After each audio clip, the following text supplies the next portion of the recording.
আসসালামু আলাইকুম সবাইকে। তো আজকে হচ্ছে আমাদের টপিক 3 স্টার্ট করব। শুরুতে বলে রাখি আমার একটা লাইভ নেওয়ার কথা ছিল, বাট আমি একটু বিজি ওই টাইমে, একটা মিটিং আছে সুমাইমের সাথে। তো এটা হচ্ছে আমি এই জন্য এখন রেকর্ড করে দিয়েছি সবাইকে। আর অলমোস্ট অনেক দিন হয়ে গেছে যে আমরা লাস্ট সেশন করছিলাম, এটা মানে এর আগে মানে আমরা 2টা সেশন করছিলাম ডেসক্রিপটিভ স্ট্যাটিস্টিক পর্যন্ত। বাট আফটারওয়ার্ডস আমি অনেক বিজি ছিলাম, জব নিয়ে অনেক বিজি ছিলাম। তো এখনও একটু বিজি আছি, বাট আমার মনে হয় যে এখন এটা স্টার্ট করা উচিত। আবার মিন হয় অনেকের ফাইনাল এক্সাম ছিল, তো সব মিলে আমাদের স্টার্ট করা হয়নি। সো আজকে থেকে আমরা স্টার্ট করলাম। তো আজকে হচ্ছে আমাদের থার্ড টপিক। এখানে হচ্ছে আমরা দেখবো হচ্ছে probability, sampling techniques and hypothesis testing in statistic and statistics. তো এটা খুবই ফাউন্ডেশনাল একটা টপিক বা সাবজেক্ট, যেটা আমাদের বোঝা বাধ্যতামূলক সবারই। এটা না বুঝতে পারলে অনেক সমস্যা হয়ে যায়। তো অ্যাজ ইউজুয়াল আজকের ক্লাসে এসপিএসএস বা এক্সেল থেকে তেমন দেখানোর কোনো কিছু নাই, কারণ হচ্ছে আজকেরটা মোটামুটি একটা থিওরিটিক্যাল ক্লাস, এই জন্য আমি আরও রেকর্ড করতেছি।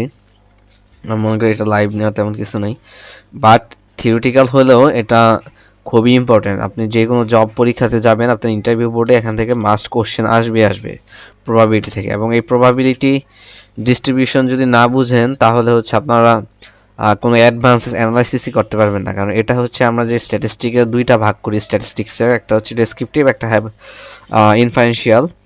So given these two types, inferential statistic is the most useful statistic we use for our research purposes. So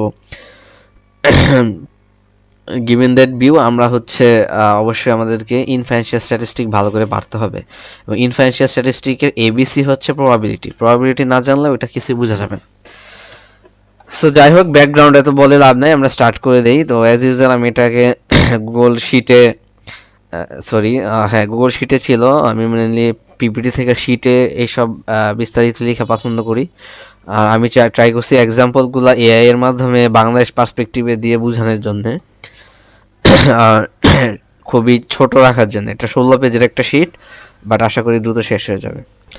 ওকে, আমাদের মনে হয় 11টার মতো মডিউল আছে আজকে। তো begin with module 1, which is foundation of probability. তো প্রবাবিলিটি আসলে কি? প্রবাবিলিটি মানে হচ্ছে, মনে রাখবে একটা জিনিস, সেটা হচ্ছে স্ট্যাটিস্টিকের একটা কথা আছে যে স্ট্যাটিস্টিক ইজ দ্য বিগেস্ট লাই। মানে স্ট্যাটিস্টিক জিনিসটা হচ্ছে সবচেয়ে বড় মিথ্যা কেন? কারণ স্ট্যাটিস্টিকে কোনো কিছু ট্রু বলতে কোনো কিছু নাই। ওরা হচ্ছে সব কিছু অনুমান করে, অনিশ্চিত একটা ঘটনাকে অনুমান করে। আমি যে বলি এটার প্রবাবিলিটি এত, পি স্কোর হচ্ছে 0.05, এর মানে হচ্ছে সম্ভাব্যতা।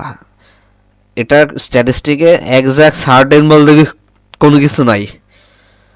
সো এটাই হচ্ছে স্ট্যাটিস্টিক্স, এটাই প্রবাবিলিটি আর কি, কাইন্ড অফ। সো প্রবাবিলিটি হচ্ছে, এটা হচ্ছে একটা র্যান্ডম এক্সপেরিমেন্ট। এটা যদি আমি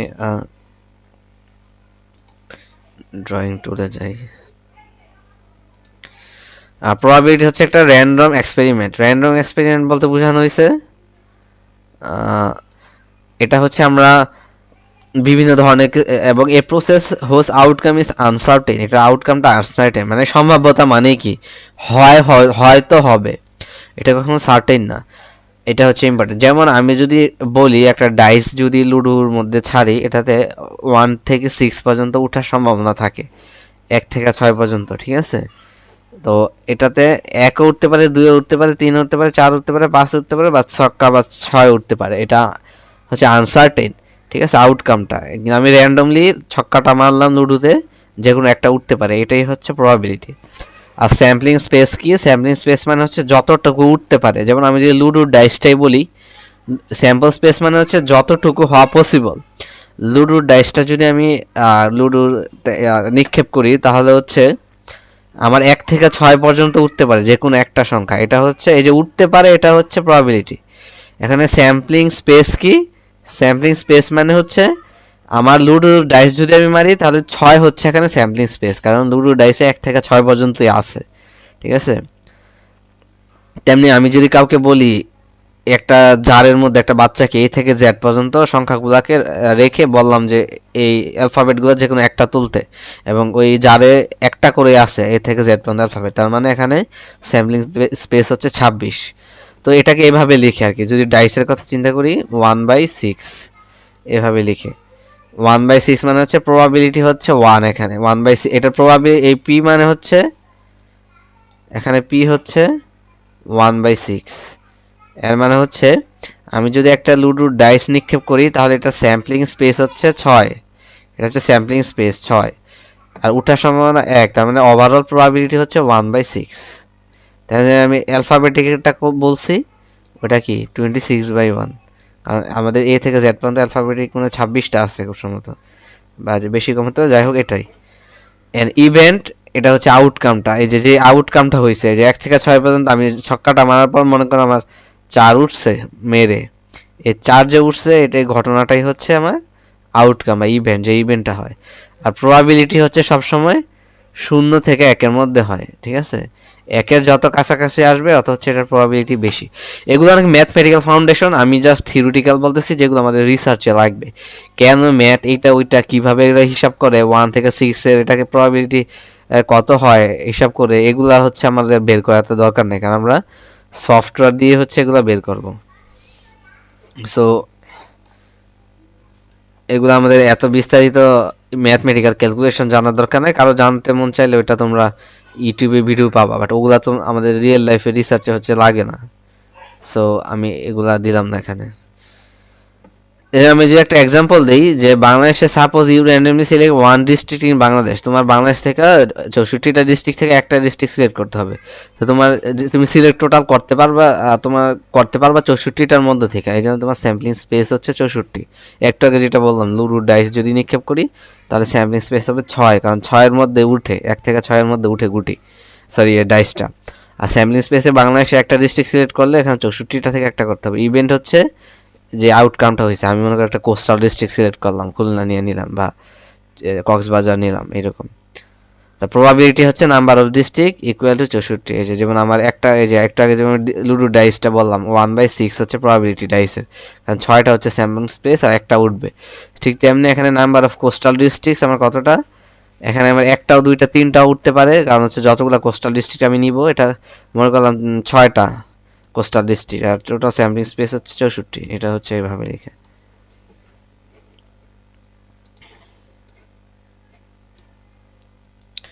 আচ্ছা, পরে হচ্ছে আমি এটা হচ্ছে আমাদের প্রবাবিলিটি গেল। তার মানে আমি যদি রিক্যাপ করি, প্রবাবিলিটি হচ্ছে আমার যতগুলা পসিবিলিটি সম্ভাবনা আছে তার মধ্যে থেকে একটা বা কয়েকটা তোলাকে প্রবাবিলিটি বলে, বা উঠার তোলা বা উঠার সম্ভাবনা। যেমন লুডো ডাইসে 6 থেকে আমার যে কোনো একটা উঠবে, এটাই। এখন হচ্ছে কাউন্টিং টেকনিক্স, এখানে অনেক ধরনের কাউন্টিং টেকনিক্স আছে। এটা যারা সায়েন্সে আছে, হায়ার ম্যাথে, ওরা সেকেন্ড ইন্টারে হতে পড়ছে যে পারমিটেশন আর কম্বিনেশন। তো এটা আমি এত বিস্তারিত বললাম না, জাস্ট হচ্ছে যারা নন সায়েন্সে ওরা দেখে নিতে পারো, বাট এটা রিসার্চে কখনো কাজে লাগে না। পারমিটেশনে হচ্ছে আমরা অর্ডারটা ম্যাটার করে, আর কম্বিনেশন হচ্ছে আমাদের অর্ডারটা তো ম্যাটার করে না। যেমন আমি যদি বাংলাদেশের 64টা ডিস্ট্রিক্ট থেকে 3টা ডিস্ট্রিক্ট নিতে চাই যে কোনো, তাহলে আমার এখানে অর্ডার দরকার আছে, কারণ বাংলাদেশের ডিস্ট্রিক্টে 1 2 3 এভাবে আমার ABCD অ্যালফাবেটিক্যালি নেওয়ার তো দরকার নেই, আমি যে কোনো 3টা নিতে পারি, তার মানে এখানে আমার কম্বিনেশন হবে। আর পারমিটেশন হচ্ছে আমার অর্ডার মেনটেন করা আর কি, যেমন আমাকে যদি বলে ক্লাসের 1 থেকে 3 পর্যন্ত সিলেক্ট করো, এই টাইপের আর কি, বাট এটা তো লাগে না আমাদের। এখন হচ্ছে আমাদের মডিউল 3 দেখো, এটা খুব ইম্পর্টেন্ট, এটা না বুঝলে অনেক কিছুই অবুঝ থেকে যাবে, পরে বুঝতে পারবেন। কন্ডিশনাল প্রবাবিলিটি আর বায়াস থিওরাম, এটা হচ্ছে খুবই খুবই ইম্পর্টেন্ট একটা টপিক। কন্ডিশনাল প্রবাবিলিটি হচ্ছে যে এই ইভেন্টটা ঘটলে এটা ঘটবে। যেমন আমাকে যদি বলা হয় select 3 districts out of 64 district, এই উদাহরণটা দেখো হলুদ মার্ক করে দিছি, এটা হচ্ছে আমার নর্মাল প্রবাবিলিটি, যে কোনো 3টা আমি নিতে পারি। কিন্তু আমার যদি বলে 64 select 3 districts if they have coastal area nearby, যদি তাদের আশেপাশে কোস্টাল এরিয়া আছে তাহলে এরকম 3টা ডিস্ট্রিক্ট সিলেক্ট করো। তার মানে আমার 3টা ডিস্ট্রিক্ট সিলেক্ট করতে হবে একটা গিভেন কন্ডিশনের ভিত্তিতে। কন্ডিশন কি, 3টা কোস্টাল এরিয়ার কাছাকাছি হতে হবে। তার মানে আমার এখানে যে খুলনা, বরিশাল, চট্টগ্রাম, কক্সবাজার এই ধরনেরগুলো নিতে হবে, একটা গিভেন কন্ডিশন দেওয়া আছে, এটা হচ্ছে কন্ডিশনাল প্রবাবিলিটি। যেমন probability of A given B, মানে বি ঘটছে এই কারণে এ ঘটবে, যেমন কোস্টাল এরিয়া কাছাকাছি আছে এই কারণে আমি একটা ডিস্ট্রিক্ট সিলেক্ট করবো, এই ধরনের। আর এটা আমি একটু বিস্তারিত বলতেছি। আচ্ছা, আগে বায়াস এটা হচ্ছে কন্ডিশনাল প্রবাবিলিটি, এটা তো বিস্তারিত বুঝা, এটা আশা করি বুঝতে পারছো। এই উদাহরণটা দেখলেই বুঝবা, এটা আমি এআই দিয়ে বানাইছি উদাহরণটা। এটা হচ্ছে একটা পার্সন টেস্ট পজিটিভ, যদি বি এর টেস্ট পজিটিভ হয় তার মানে এ এরও ডেঙ্গু হয়েছে, এটা ধরে নিচ্ছি আমরা। কেন? কারণ একই বাসায় ওরা থাকে, তার মানে একজনের ডেঙ্গু পজিটিভ, মানে পাশাপাশি যেহেতু ঘুমায়, তাহলে আরেকজনকেও ডেঙ্গু মশা হয়তো কামড় দিচ্ছে, সেম মশাটা। এটা হচ্ছে এইভাবে ধরে নেওয়া আর কি, এটা মেডিকেল বা হেলথ জিওগ্রাফিতে অনেক কাজে লাগে। এখন সবচেয়ে ইম্পর্টেন্ট যেটা, হোয়াট ইজ বায়াস থিওরাম।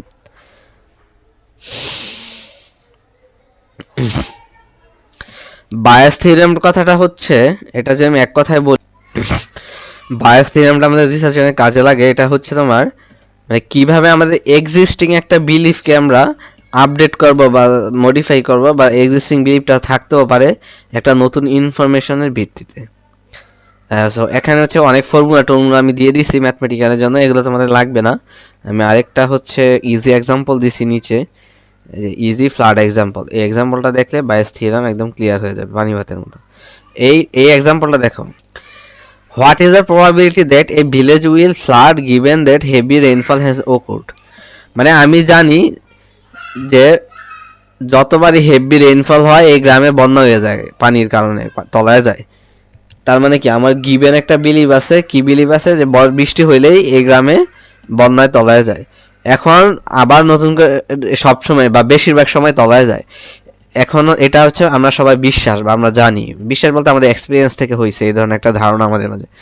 এখন আজকে হচ্ছে বৃষ্টি হইতেছে, এখন প্রবাবিলিটি কি, আমার এক্সপিরিয়েন্সের ভিত্তিতে আমি কি বলতে পারবো যে আজকে বন্যা হয়ে যাবে এই বৃষ্টির কারণে, নাকি এই বৃষ্টির কারণে বন্যা হবে না, মানে ফ্লাড হয় আর কি, যেটা বৃষ্টির কারণে এটা হবে কিনা, এই ধরনের আমি একটা অ্যাজাম্পশন ধরবো। এটা হচ্ছে বায়াস থিওরাম।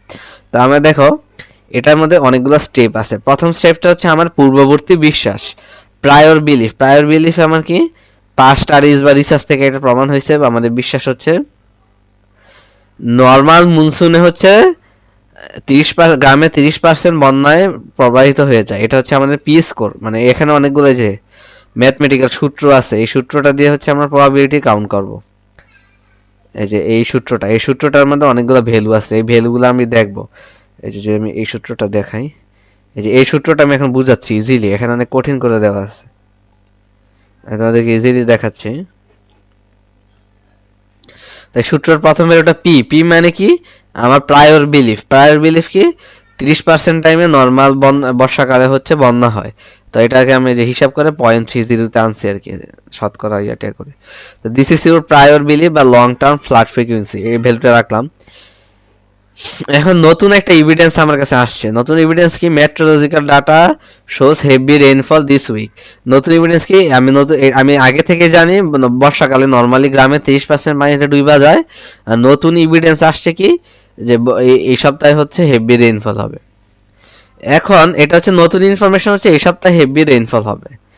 এখন আমার হিস্টোরিক্যাল ডাটা বলে, যদি একটা গ্রামে বন্যা হয়, মানে 30% টাইমে যদি বন্যা, যেহেতু 30% টাইমে হয় বর্ষাকালে, তার মানে গ্রামে যদি বর্ষাকালে বন্যা হয়, তাহলে 80% টাইমেই কি হেভি রেইনফলের কারণে হয়, বা হেভি রেইনফল তখন ঘটে।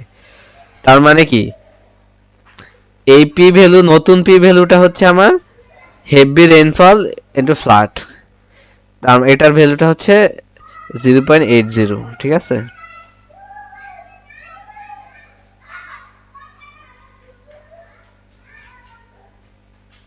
আচ্ছা, এইগুলো তোমরা একটু দেখে নাও। পি এ হচ্ছে প্রায়র প্রবাবিলিটি, এই প্রায়র প্রবাবিলিটি হচ্ছে আমার এই যে যেটা 30% টাইমে বন্ধ হয়েছে, আর এটা হচ্ছে লাইকলিহুড পসিবিলিটি আর ইভিডেন্স, এই প্রত্যেকটা বি গিভেন এ, এটা হচ্ছে ইভিডেন্স বেসড আর কি। আর এই যে এখানে যে সূত্রগুলো, এগুলো হচ্ছে তোমরা জাস্ট সার্চ করে দেখে নিলেই হবে।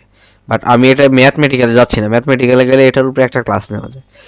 এখন আমার কাছে ইনফরমেশন আসছে হচ্ছে 80% টাইমে আমি জানি যে বৃষ্টি, বন্যা হলে 80% টাইমে অনেক বেশি বৃষ্টি হয়, 80% বৃষ্টি হয়। এখন দেখো এই জিনিসটা দেখো, if a village floods heavy rainfall occurred 80% of time, তার মানে কি, এখানে এটা যদি আমি কন্ডিশনাল প্রবাবিলিটি ধরি যে বি ঘটছে মানে কি, ফ্লাড ঘটছে। আমি একটা কন্ডিশনাল প্রবাবিলিটি দেখে আসছি না, এই যে এখানে কন্ডিশনাল প্রবাবিলিটি মানে কি, probability of A given B, মানে বি ঘটলে এ কতটুকু ঘটবে এটা হচ্ছে প্রবাবিলিটি। এটাকে এভাবে একটা দাগ দিয়া লিখে, যে এটাকে যে মাঝখানে একটা দাগ দিছে না, এভাবে একটা দাগ দিয়া লিখে আর কি। তার মানে এইপিটার ভ্যালু হবে হচ্ছে 0.80। কেন হয়েছে এটা মানে কি, এই প্রবাবিলিটি মানে হচ্ছে ফ্লাড অকার্ড হইবে গিভেন দ্যাট, যদি ফ্লাড অকার্ড হয়ে যায় তাহলে হেভি রেইনফল 80% হয়। যেমন এই যে ইফ এ ভিলেজ ফ্লাডস, এটা হচ্ছে আমার কন্ডিশনাল প্রবাবিলিটি, মানে বি, বি মানে হচ্ছে এখানে ফ্লাড, বি মানে কি যেটা ঘটবে বা ঘটলে, তার মানে ফ্লাড ঘটলে বা ফ্লাড অকার্ড হইলে হেভি রেইনফল 80% টাইমে আমার হবে, এটা হচ্ছে 0.80। এখন also heavy rainfall happens in 40% of all monsoon weeks, এবং মনসুনের 40% সময় মনসুনের মানে হোল মনসুন জুড়ে হচ্ছে এই বৃষ্টিপাত হয় 0.40। এই তিনটা ইনফরমেশন আমার কাছে আছে। এখন যদি আমি বায়াস থিওরাম এখানে অ্যাপ্লাই করি, এই পি এর এই ভ্যালুটা হচ্ছে 0.80। এখন আমার বায়াস থিওরামটা কিন্তু উল্টা, আমার প্রায়র বিলিফ ছিল এটা যে বন্যা হলে বৃষ্টিপাত কতটুকু হবে, আর এখন আমি দেখতেছি বৃষ্টিপাত হলে বন্যা কতটুকু হবে। মানে আমার এই একটা বিলিফের ভিত্তিতে আরেকটা বিলিফ আপডেট করা, এটা কিন্তু উলট মানে রিভার্স। এটা হচ্ছে মানে দ্বিতীয় যেটা থাকবে এটা হচ্ছে গিভেন ফ্যাক্টর, বন্যা গিভেন হইলে বৃষ্টিপাত হয় 80% টাইম। আর এখন আমি বায়াস থিওরামটা দেখতেছি বৃষ্টিপাত 80% টাইম হলে বন্যা কতটুকু হবে এই বছর, তো এই সূত্র মিলে আমি হচ্ছে 0.60 হয়েছে। তার মানে বিফোর রেইনফল আমি জানি যে 30% বন্যা হইতে পারে, আফটার হেভি রেইনফল 60% বন্যা হইতে পারে। Risk double because new evidence, তার মানে আমার নিউ এভিডেন্সের ভিত্তিতে আমার রিস্কটা কিন্তু ডাবল হয়ে গেছে।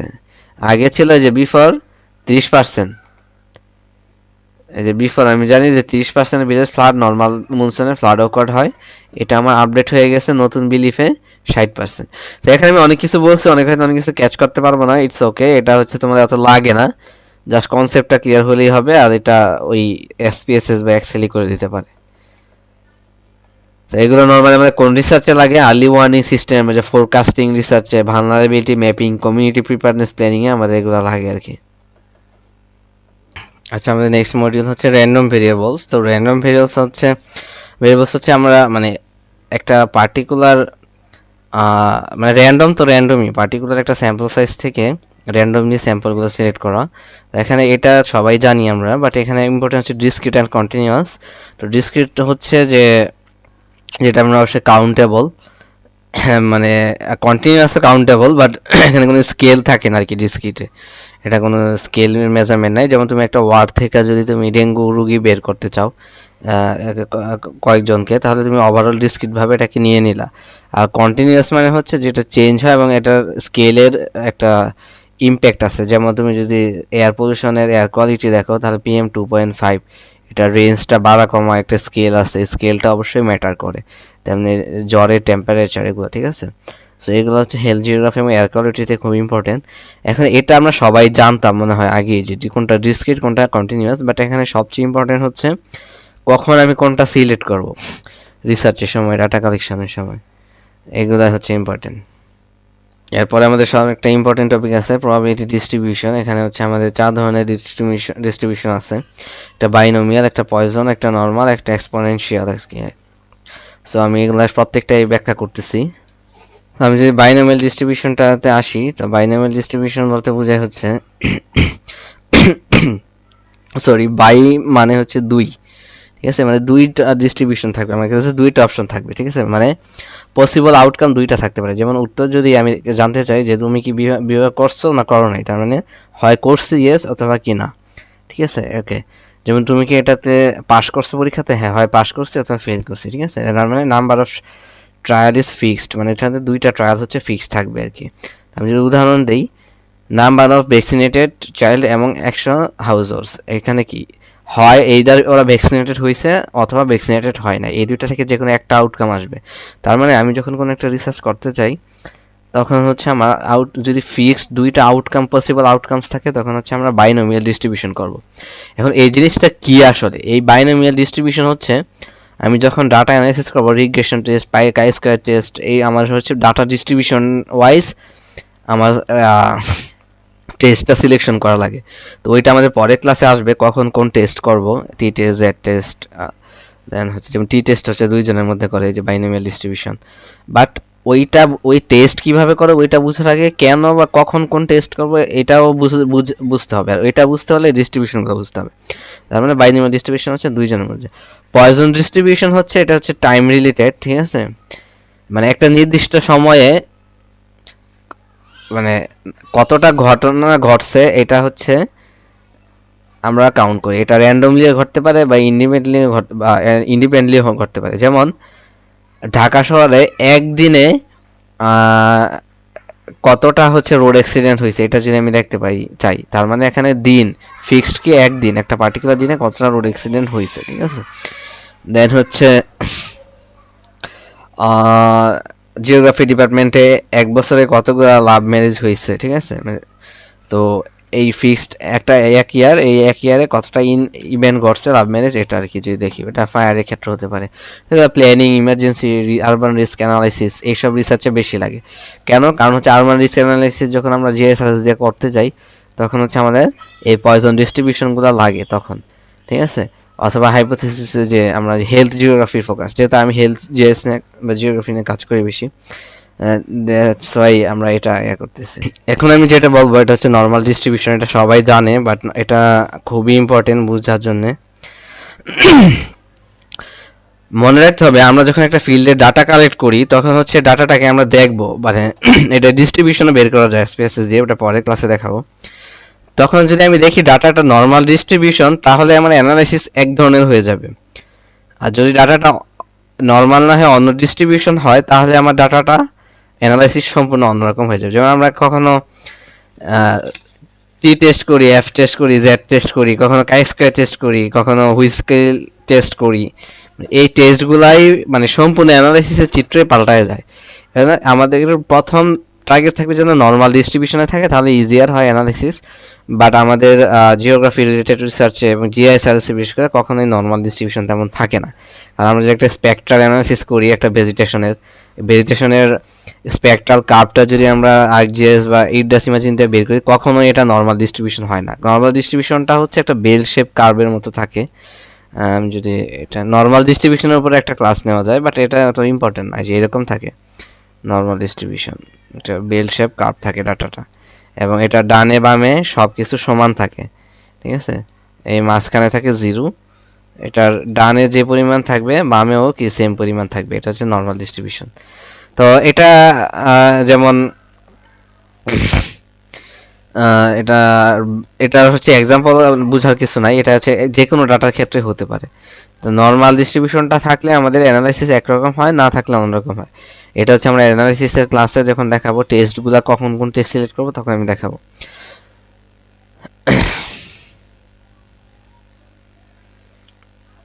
আচ্ছা, পরেরটা হচ্ছে exponential distribution.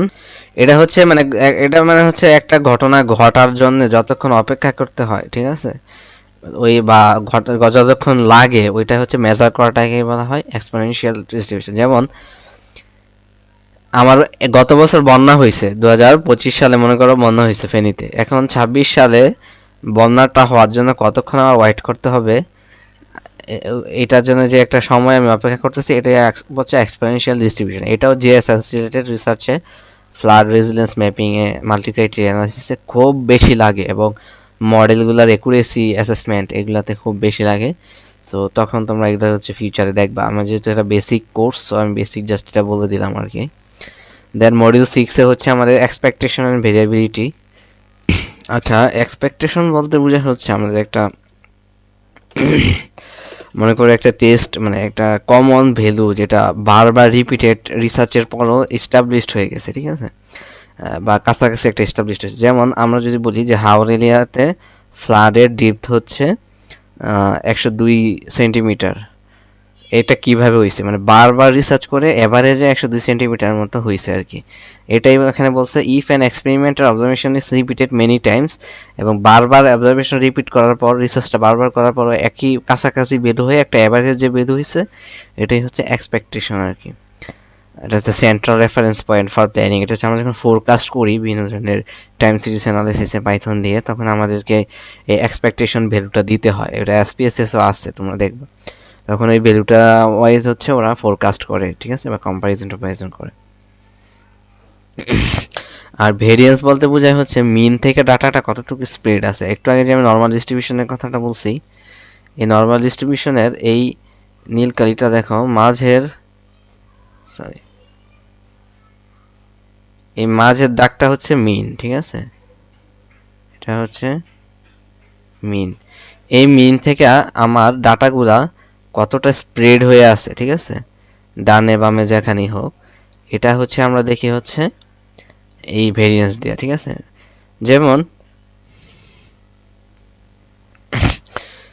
Variation in river water levels during peak monsoon, যেমন একটা রিভারের ওয়াটার, এটা না, প্রথম উদাহরণটা দেখো, two areas may have same average rainfall but one may experience extreme variation. তার মানে হচ্ছে আমি যদি আবার এই উদাহরণটা এখানে দেই, মনে করো দুইটা এরিয়া আছে, এটা হচ্ছে এ এরিয়া, এটা হচ্ছে বি এরিয়া, আর এটার মিনটা হচ্ছে এই মাঝখানেরটা, এই মিনটা হচ্ছে অ্যাভারেজ রেইনফল। ধরলাম অ্যাভারেজ রেইনফল হচ্ছে, আর লিখতে তো ঝামেলা এখানে, 80 মিলিমিটার, ঠিক আছে। আচ্ছা যাই হোক, এটা 80 মিলিমিটার, এই 80 মিলিমিটারটা হচ্ছে এই মাঝখানে। আমার মাউসে একটু সমস্যা, এই জন্য আঁকতে পারতেছি না। এখন এটা হচ্ছে দুইটা রিজনেরই অ্যাভারেজ রেইনফল। এখন এতে হয়তো একটু এক্সট্রিম হয়েছে বা বিতে একটু কম হয়েছে, এই যে ভেরিয়েন্সটা ডাটার মধ্যে, এটাই হচ্ছে ভেরিয়েন্স আর কি। তা এখন মনে রাখবে সবসময়, যত কম ভেরিয়েন্স হবে ডাটার মধ্যে, মানে মিনের যত কাছাকাছি আসবে ডাটাটা, এটা হচ্ছে তত ভালো ডাটা বা রিলায়েবল বেশি এই ডাটাটা। আর যত হাই ভেরিয়েন্স স্কোর আসবে, এই ভেরিয়েন্সও ক্যালকুলেট করা যায়, নেক্সট ক্লাসে দেখাবো, তত হচ্ছে আমার ডাটাতে ঝামেলা আছে। বা ফিল্ড ট্রিপে যে তোমরা যেটা করো অনেকে, যে ফিল্ড ট্রিপের ডাটা রুমে বসে ফিল আপ করে ফেলো, এই ধরনের কাহিনী বেশি ঘটছে আর কি, তখন বুঝতে হবে। আচ্ছা, এখানে আমার আরেকটা জিনিস আছে হচ্ছে কোরিলেশন। কোরিলেশন হচ্ছে নর্মাল, মানে দুইটা জিনিসের মধ্যে সম্পর্ক কিরকম। যদি এটা হচ্ছে কোরিলেশন, একটা টেস্টই আছে, দুইটা টেস্ট করে, তো এই কোরিলেশনের যদি পজিটিভ হয় তার মানে দুইজনের মধ্যে সম্পর্ক আছে, নেগেটিভ হলে সম্পর্ক নাই। যেমন যদি আমি বলি রেইনফলের সাথে রিভার ডিসচার্জের কি রিলেশন আছে কিনা, যদি এটা রিলেশন থাকে দুইটাই পজিটিভ, যদি এটা আবার পজিটিভ ভ্যালু বের হয় এসপিএসএস এ পরে ক্যালকুলেট করে এটা হবে, তার মানে কোরিলেশন আছে। যেমন জেন্ডার এডুকেশনের সাথে ওদের কন্ট্রাসেপটিভ মেজারমেন্ট গ্রহণ করার কোনো রিলেশনশিপ আছে কিনা এডুকেশনের সাথে, যদি থাকে, যদি দুইটাই পজিটিভ হয় তাহলে কি রিলেশন আছে, ঠিক আছে। দেন হচ্ছে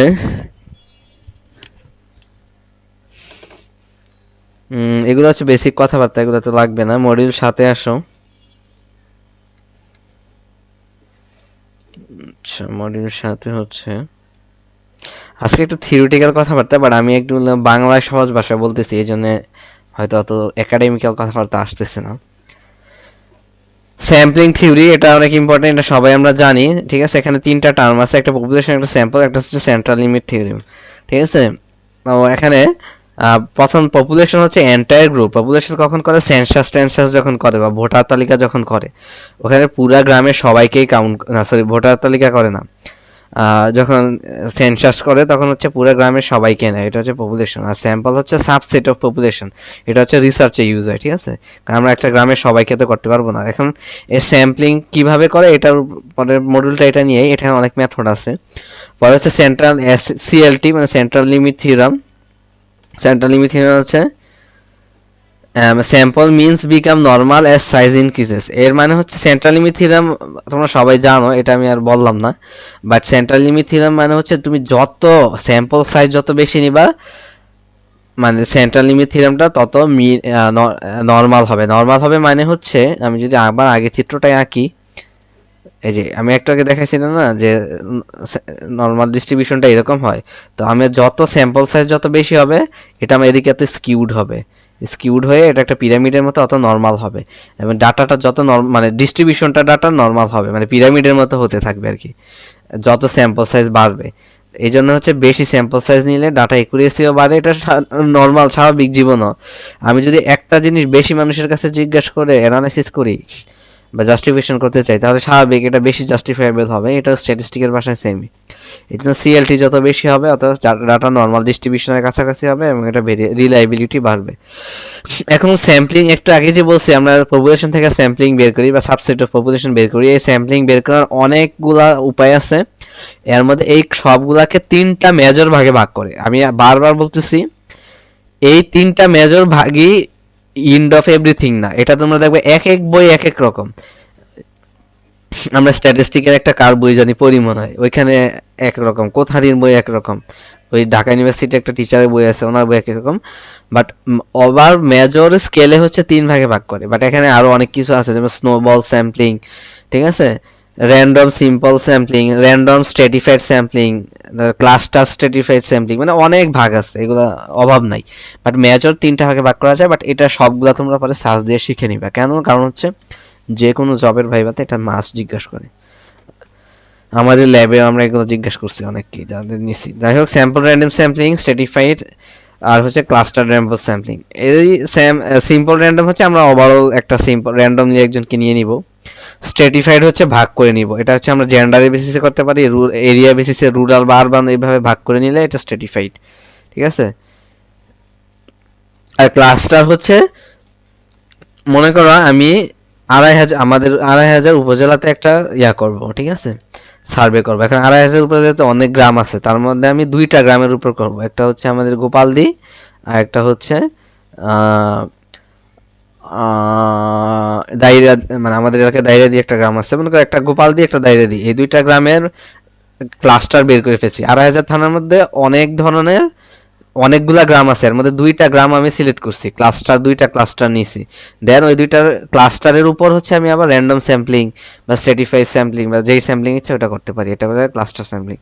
আর সিস্টেমেটিক মানে হচ্ছে মানে একটা কন্ডিশন দাঁড় করা, যেমন ওই যে গ্রাম 2টা আমি সিলেক্ট করছি, এখন এটা কোন হাউস হোল্ড নিব, 10টা হাউস হোল্ড পরপর নিব, মানে 1 থেকে 10-এর এভরি 10th হাউস হোল্ড নিব আর কি।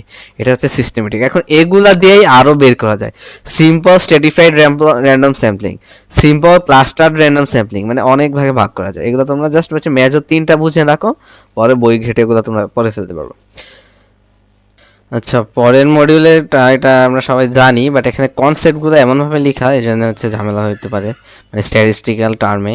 পয়েন্ট অ্যান্ড ইন্টারভাল এস্টিমেশন, একটা হচ্ছে পয়েন্ট এস্টিমেট, হচ্ছে আমরা মানে যেটা অ্যানালাইসিস করে যে ভ্যালুটা পাই, যে পয়েন্টটা পাই, এটাই হচ্ছে পয়েন্ট এস্টিমেট। এত কিছু বোঝার দরকার নয়। যেমন sample survey shows 42% households in a union are flood prepared, তার মানে আমি এটা অ্যানালাইসিস করে পাইছি যে ফ্লাডের জন্য প্রিপেয়ার্ড হচ্ছে 42% মানুষ। যদি আমাকে কেউ কোশ্চেন করে, আচ্ছা তোমাদের অ্যানালাইসিসে ফ্লাডের জন্য প্রিপেয়ার্ড কত পার্সেন্ট মানুষ পাওয়া গেছে, অ্যানালাইসিসে 42%, এই যে যেই ভ্যালুটা আমি পাইছি এটাই হচ্ছে পয়েন্ট এস্টিমেট।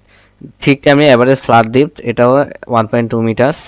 এটা আমি যদি আমাকে বলে কত পাইছো অ্যাভারেজ ফ্লাড ডেপথ আরএস দিয়ে অ্যানালাইসিস করে, এটা হচ্ছে 1.2 মিটার। আর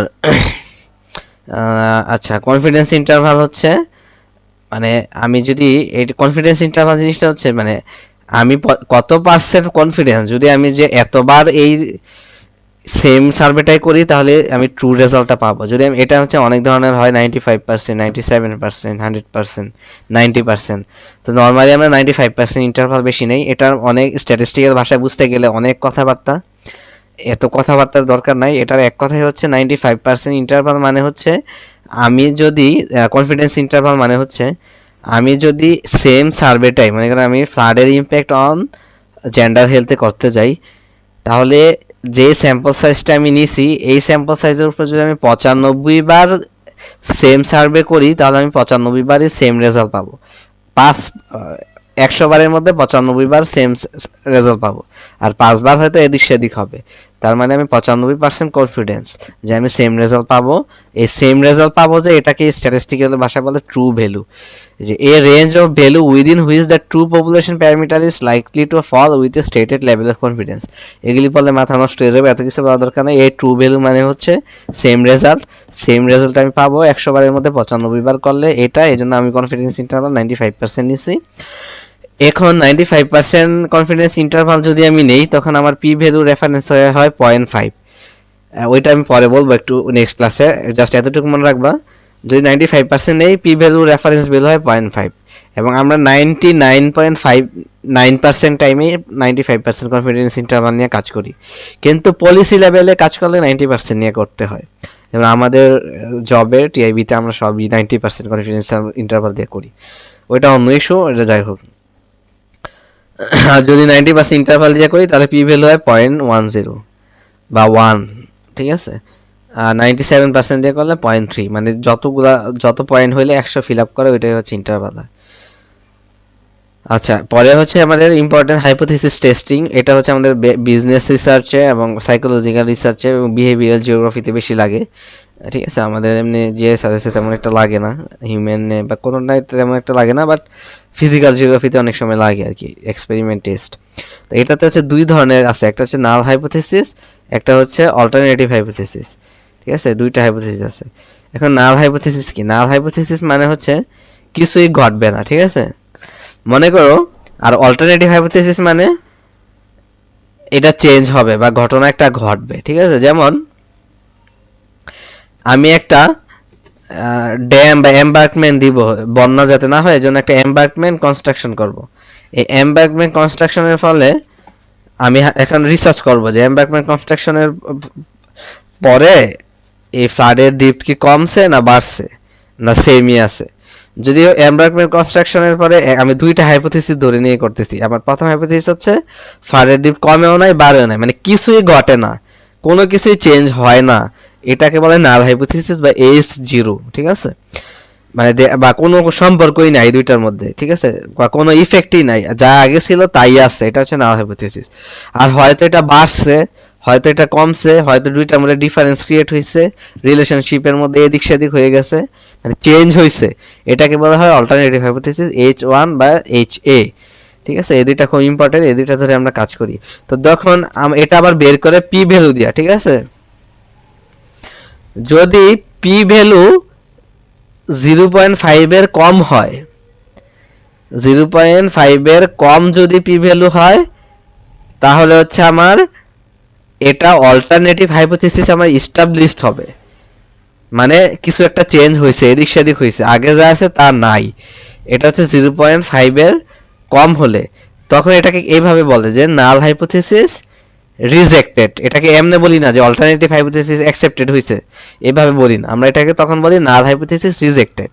আর যদি পি ভ্যালু, আমরা এই যে হিসাব টিসাব কেমনে পি ভ্যালু বের করে নেক্সট ক্লাসে দেখাবো, পি ভ্যালুর মান যদি 0.5 বেশি হয় বা লার্জ হয়, তাহলে হচ্ছে আমরা বলবো যে অল্টারনেট নাল হাইপোথিসিস অ্যাকসেপ্টেড, ঠিক আছে, এইভাবে। এখন এই পি ভ্যালুটা যদি কখন 0.5 হবে, বেস ভ্যালুটা 0.5 পি এর কখন হবে, যদি আমি এই যে একটু আগে যেটা বললাম 95% কনফিডেন্স ইন্টারভাল নেই। আর যদি আমি এটা 90% কনফিডেন্স ইন্টারভাল নেই, তাহলে কিন্তু এই পি এর ভ্যালু 1 হবে। আর 97% নিলে বা 98% নিলে পি এর ভ্যালু 0.3 বা 0.2 হবে। তো এখানে আরো কিছু ক্লাসিক্যাল হাইপোথিসিস টেস্টিং আছে, এগুলো একটা টি টেস্ট বলে, কাই স্কয়ার টেস্ট আছে, পেয়ার টি টেস্ট আছে, এগুলা হচ্ছে প্যারামেট্রিক টেস্ট, নন প্যারামেট্রিক, এগুলো অনেক কথা আছে। তো কখন টি টেস্ট করে, যখন আমরা দুইটা গ্রুপের মধ্যে, এগুলা কিভাবে করে কখন করে এগুলো নিয়ে আমাদের নেক্সট ক্লাস, এই ক্লাসে জাস্ট জেনে রাখো যে টি টেস্ট আছে, কাই স্কয়ার টেস্ট আছে, পেয়ার টি টেস্ট আছে, এগুলো কখন ইউজ হয় এটা তোমরা এই শীট পড়লে বুঝতে পারবা। নেক্সট ক্লাসে আমি এগুলো নিয়ে বিস্তারিত এসপিএস এ দেখাবো। দেন হচ্ছে নন প্যারামেট্রিক টেস্ট আছে, দেন হচ্ছে আর কি, এগুলাই। এখন নন প্যারামেট্রিক টেস্ট আর প্যারামেট্রিক টেস্ট কি? প্যারামেট্রিক টেস্ট হচ্ছে যখন আমার এই যে একটু আগে যেটা বলছি ডাটাটা নর্মাল ডিস্ট্রিবিউশন হবে, এরকম নর্মাল ডিস্ট্রিবিউশন হলে এটাকে বলা হয় প্যারামেট্রিক টেস্ট। আর ডাটা নর্মালভাবে ডিস্ট্রিবিউশন না হলে নন প্যারামেট্রিক টেস্ট। আমাদের কাই স্কোয়ার টেস্ট কিন্তু নন প্যারামেট্রিক, এখানে আমি দিছি জাস্ট এমনি বোঝার জন্য। এই জন্য আমাদের বেশিরভাগ জিওগ্রাফি রিসার্চে কিন্তু, যেহেতু আমার সিগন্যাল ভ্যালু বলো, স্পেকট্রাল রেঞ্জ বলো জিএসআরএস এ, বা ডাটা কালেকশন বলো, পানির অ্যামাউন্ট বলো ফিজিক্যাল জিওগ্রাফিতে, স্যাম্পল টেম্পল, এগুলো তো নর্মালি ডিস্ট্রিবিউশন থাকে না, এই জন্য আমরা বেশিরভাগ নন প্যারামেট্রিক টেস্টই করি আর কি। বাট এই সেম টেস্টেরই ডিফারেন্ট নাম আর কি, ম্যান হোয়াইটসনি ইউ টেস্ট, এই ধরনের আরও অনেক টেস্ট আছে, এগুলো নিয়ে আমাদের নেক্সট ক্লাস হবে। আচ্ছা, আমি যদি এখানে কিভাবে একটা টেস্ট দেখে আপনাদের, সেটা হচ্ছে কিভাবে র্যান্ডম স্যাম্পলিং করে। তো এখানে আমার ডাটাটা কম, এটা আমার একটা অফিসিয়াল ডাটা। সো মনে করেন এখানে হাজার হাজার ডাটা ছিল বা 500-600 ছিল, এখানে মাত্র 2টা ডাটা, 500-র মতো মনে করেন ডাটা ছিল। এই 500 থেকে আমি ডাটা কিভাবে সিলেক্ট করব, 50টা 40টা র্যান্ডমলি, এটা করার জন্য হচ্ছে আমি ডাটা টুলে যাব। আমি জাস্ট এখানে দেখাচ্ছি, এখানে নাই এত ডাটা আমার কাছে। সিলেক্ট কেসেস, সিলেক্ট কেসেসে যে হচ্ছে আমি এখানে অল কেস, এখানে আমার ইফ কন্ডিশন একদম দরকার নেই, জাস্ট র্যান্ডম স্যাম্পল কেসেস, এখানে যাব স্যাম্পল দিব। তাই আমি অ্যাপ্রক্সিমেটলি এখান থেকে 50% বা আমি 10% নেই, আমার তো ডাটাই নেই এত, অথবা এক্স্যাক্টলি যেটা আমার মন চায়। তো আমরা নর্মালি অ্যাপ্রক্সিমেটলি করি বা এক্স্যাক্টলিও করা যায়। And continue.